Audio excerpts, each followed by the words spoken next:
Hi, I'm Fatima. And I'm Angie, and welcome to Career Talk. This program will introduce you to a variety of careers from professionals working in the field. So Fatima, why is this so important? Well, one of the best ways to learn about which career is right for you is to ask individuals working in those occupations.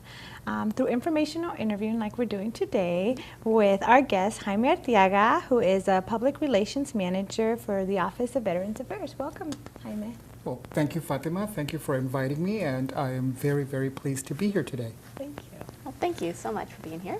Thank you. Our first question is, what led you to decide to follow this career path? Well, Angie, I think what happened was that this was a very natural move for me. Ever since I was a little boy, I realized that I was very good at communicating. I'm the youngest of 8. And when you're the youngest, if you don't know how to communicate, you're not going to get anything. So I learned to communicate well, and actually I also learned the skills of organizing, and I also learned, how to deal with different people in different situations, and how to get my way as a child. So it was a very natural fit. Once I started college, it just went. I just felt comfortable, and once I started studying about communication and journalism, writing and all of that, it was just wonderful. I mean, it's just really a nice fit. Oh, wow, that's so great to hear. Very cool. And how did you get started in this field? Well, I started, I was still in college when I got my first job, and I was working for a place called Catholic Charities. I was their development officer, so I knew nothing about fundraising. And that was my very first job. I also want to say that something happened while I was there, and that is that I got fired for the first time. And I believe that, eventually everybody's going to get fired from their job, and at one point or the other. And it's better to get it out of the way sooner. And because, it taught me that, regardless of how horrible it is, you can still get through. You move on and you learn from the experience. That's great to hear. Yeah, so it's a learning process. It's an entire learning process, and like I said, most of us will get fired sooner or later, so it's better to get it out of the way early. And that's what jumped you, that's what put you into the field? Well, that was part of what, I didn't just learn about the field and fundraising, communication, a lot of writing and all of that, but I also learned about the politics and all of that on your job, which is just as crucial as knowing how to do your job. You also need to know how to read people and how to understand office politics. Because, sometimes you choose a battle and you may win a battle, but you eventually lose the war when you're just starting off in your career. Wow, that's great advice, definitely. Yeah, very good. So can you describe a typical workday? Typical workday for me would be I come in the morning, I run over and I grab a cup of coffee. I can't start without my coffee. And then the next thing I would do is I go online and I start reviewing the different newspapers and stuff. I do a very quick review and see if there's any information that is pertinent to my department. Like I said, I work at Veterans Affairs, so it's important that we know if there's any situations, especially with the budget, are they going to cut our budget? If there's any other situations having to do with veterans. After I do that for a while, then I have a short little briefing with a couple of my co-workers who report to me, and we sort of get to know exactly what each of us is going to be doing. I need to know what they're going to be doing so I can keep them on track, and if they have any problems or whatever, I can assist them. And then I do a lot of writing. The bulk of my time is spent writing. I write press releases, I write advisories, speeches for the secretary, communications plans, I write letters. I just do lots and lots of writing for the rest of the day. And I deal with the different situations as they come in from the different employees who, like I said, when they have a little bit of a problem, I try to help them along so that they can continue on their work, and we accomplish what our goals are. I never realized that there was so much writing in public relations. Extremely. Wow. I think that a very good, the key to a good public relations person is actually doing a lot of writing, is being a good writer. And the key to writing well is rewriting, and you just learn to do that a lot. But yes, for anybody that wants to get in the field, I can't stress journalism, writing. Even drama. All of these things will really come in handy. But especially we are writers. you can teach anybody many different aspects of my job. Okay, you can, I mean, right, you can teach me how to do an interview. You can teach me how to sit in front of the camera, talk to the camera, and do all of these things. But if you're not a good writer, it's very hard to teach somebody to write later on in life, and that's why you need to be a good writer. Oh, perfect. And so there's a lot of writing and a lot of different aspects of your position. But what do you like the best? What do I like the best? Yeah. I think what I like the best is that when I get a task, and after when I accomplish it, I feel that whatever it was, once I finished it, it's going to make a difference. Again, I chose the civil servant path. Some of my peers went into private public relations, and of course, they're making twice as much as I am. I'm very jealous. But on the other hand, I mean, the work that I do actually will have an impact. I did 8 years with Veterans Affairs. No, I'm there right now. I did 8 years in emergency services, and we had so many disasters during that time, and it was very important that the information get out there, how to protect themselves, how to take care of if there were, all kinds of different. There was vital information that needed to get out to people, and being, that I'm bilingual, being able to get that information out in English and Spanish on a timely basis. I know that at the end of the day, when I went home and I was tired, probably the information that I had gotten out there was going to save somebody's life, or at least make their life a lot better. So again, that was the best accomplishment. That was the best feeling, knowing that I felt I made a difference. That's wonderful. Great.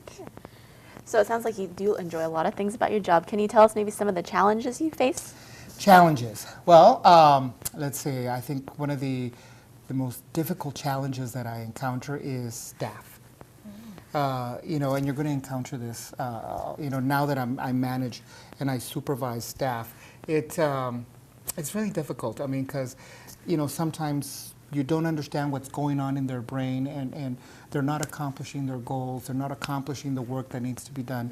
And I need to be able to find out what's going on and put some corrective measures in there, whether it be I need to give them more training, whether I need to sit with them, whether I need to re-explain the project. And you need to have a lot of patience as a manager. But it's very challenging because many times your staff challenges you, I mean, sometimes, personalities and stuff. That would be the main challenge, I think, for me is dealing with staff. I mean, I don't get me wrong, I enjoy it, but at the same time, I think that's one of the biggest challenges I have. And the other thing is when I'm writing and my mind goes blank, and I can't think of how to spell a word, and I need to get this because it's a speech for the secretary or something that needs to be done right away, and I'm stuck on the word of. Because I can't remember how to spell of. And it's those simple words that get you. I mean, I've done OV, UV, I mean, you name it, OVE, I mean, and I could not, couldn't get it. So it's those little challenges that come up. But what you do is you laugh them off, you deal with it, you move on.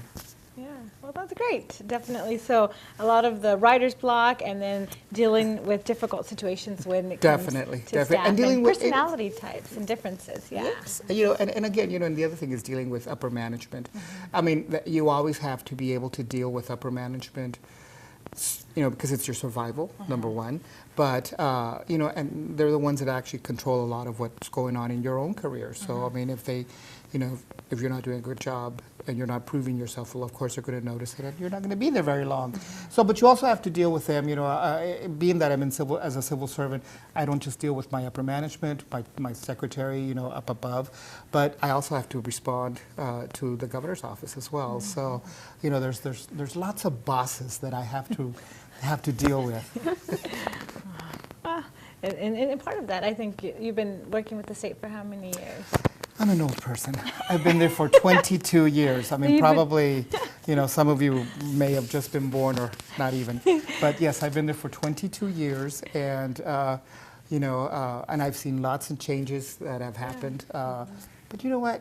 You always move forward. You always move on. You must be doing an amazing job if you've been doing it for 22 years and have gotten into management, and that's great. I think that the bottom line is I love what I do. Yeah. I really love my job. I really do. That's great.